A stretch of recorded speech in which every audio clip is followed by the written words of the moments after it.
దేశవ్యాప్తంగా నియోజకవర్గాల పునర్విభజన చిచ్చురేపుతోంది. తెలంగాణలో పెరగబోయే ఆ 60 సీట్లు ఎవరికి వరం, ఎవరికి శాపం? జనాభా ప్రాతిపదికన కేంద్రం వేస్తున్న ఎత్తుగళ్లను సీఎం రేవంత్ రెడ్డి ఎలా అడ్డుకోబోతున్నారు?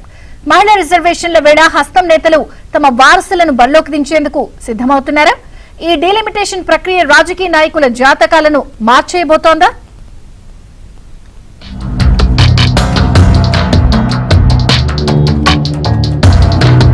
తెలంగాణలో నియోజకవర్గాల పునర్విభజన అంశం కాంగ్రెస్ నేతల్లో అటు ఆశలు ఇటు ఆందోళనలు రేకెత్తిస్తోంది. రాష్ట్రంలో సీట్ల సంఖ్య 119 నుంచి 175కి పెరుగుతుందన్న అంచనాతో చాలా మంది ఎమ్మెల్యేలు తమ సీటు పదిలమని భావిస్తున్నారు. అయితే జిల్లాల సరిహద్దులు మారి తమ నియోజకవర్గం ఉనికి కోల్పోతుందేమోనన్న భయం మరికొందరిని వెంటాడుతోంది. అధికారంలో ఉండడం తమకు కలిసి వస్తుందని హస్తం నేతలు గట్టి నమ్మకంతో ఉన్నారు.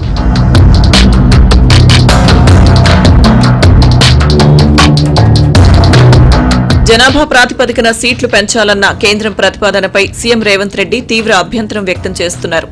దక్షిణాది రాష్ట్రాల ప్రాధాన్యత తగ్గించేందుకే బీజేపీ కుట్ర చేస్తోందని ఆరోపిస్తున్నారు.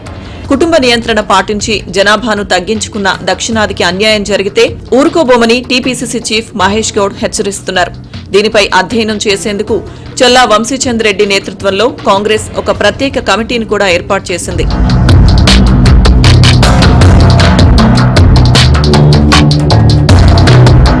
గ్రేటర్ హైదరాబాద్ పరిధిలోనే అత్యధిక సీట్లు పెరిగే అవకాశం ఉండడంతో రాబోయే జీహెచ్ఎంసీ ఎన్నికలపై కాంగ్రెస్ ఫోకస్ పెట్టింది. అక్కడ గెలిస్తేనే వచ్చే అసెంబ్లీ ఎన్నికల్లో అధికారం సులువవుతుందని భావిస్తోంది.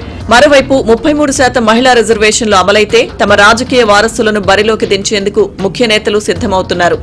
రిజర్వేషన్ల మార్పులు ఎవరి సీటుకు ఎసరు పెడతాయోనన్న ఉత్కంఠ గాంధీభవన్ వర్గాల్లో జోరుగా సాగుతోంది.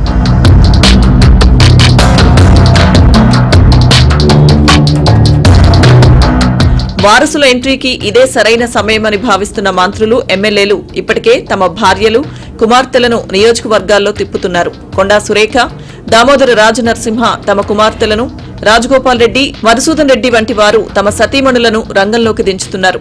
జగ్గారెడ్డి అయితే ఏకంగా తన స్థానంలో తన భార్య నిర్మల పోటీ చేస్తారని ప్రకటించడం చర్చనీయాంశంగా మారింది. మహిళా నేతలకు ఈ మార్పు పెద్ద వరమని పార్టీ ఆశిస్తోంది.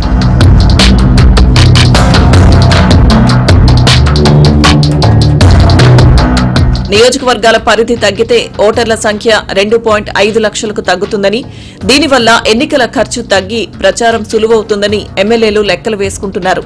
1,00,000 ఓట్లు సాధిస్తే గెలుపు ఖాయమన్నది వారి అంచనా.